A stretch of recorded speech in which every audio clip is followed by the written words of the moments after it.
Bom dia, pessoal do nono ano, tudo bem com vocês? Vamos falar um pouquinho sobre crise de 29 e totalitarismo. Para começar, a gente tem que lembrar justamente do período da Primeira Guerra Mundial. A partir do fim dela, a paz reinou na Europa, tudo ficou melhor. O aumento da produção mesmo na América fez com que os Estados Unidos se tornasse a grande potência. A partir desse aumento da produção, houve um aumento de consumo também e a procura por investimento na bolsa de valor. Esses investimentos geraram uma superprodução e crise, e as empresas e bancos começaram a falir. Muita gente então tentou vender suas ações, não conseguiram vender essas ações, mas tentaram. E os Estados Unidos perdem o que a gente conhece como capacidade de importação. Por que isso foi muito importante? Porque muitos países viviam de importar seus produtos para a grande economia mundial nessa época, que eram os Estados Unidos. Não conseguindo, entraram em crise também. Entre 1929 e 1932 foi o período mais complicado dessa crise. Em 1932, os Estados Unidos da América lançam um plano que ficou extremamente conhecido. O nome dele era New Deal. Esse plano destinou 4 bilhões de dólares para as obras públicas. Por que isso era importante?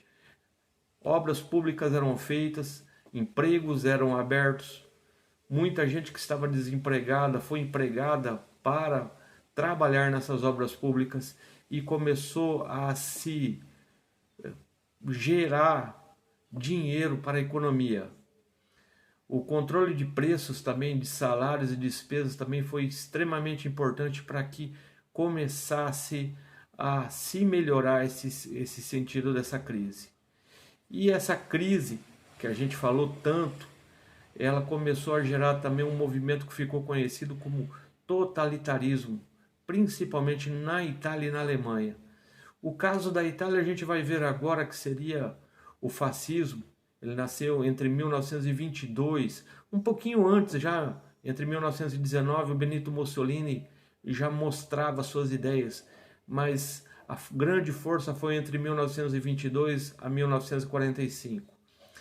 As perdas e o desemprego dentro da Itália levaram a esse problema que levou ao surgimento desse partido.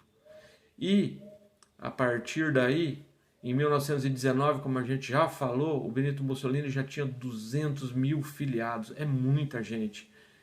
200 mil filiados dentro desse partido. Eles tinham um costume interessante, eles se vestiam com camisas negras, eram conhecidos como camisas negras por esse uniforme que eles utilizavam.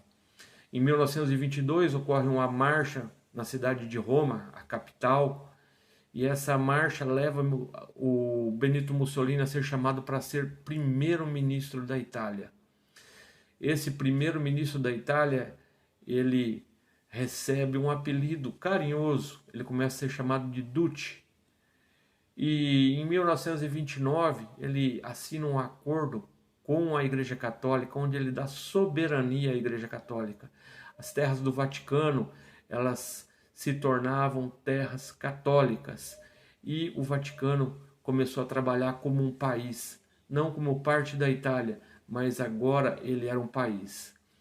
Essa valorização e dedicação à pátria, esse espírito de heroísmo, era uma coisa muito comum dentro do fascismo. E o Benito Mussolini mostrava muito isso.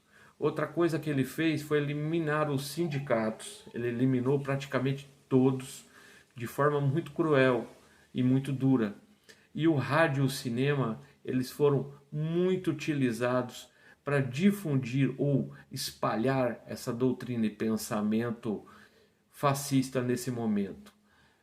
Próxima aula a gente fala mais um pouco sobre isso e sobre Hitler e como foi essa parte fascista na Alemanha. Até mais, gente!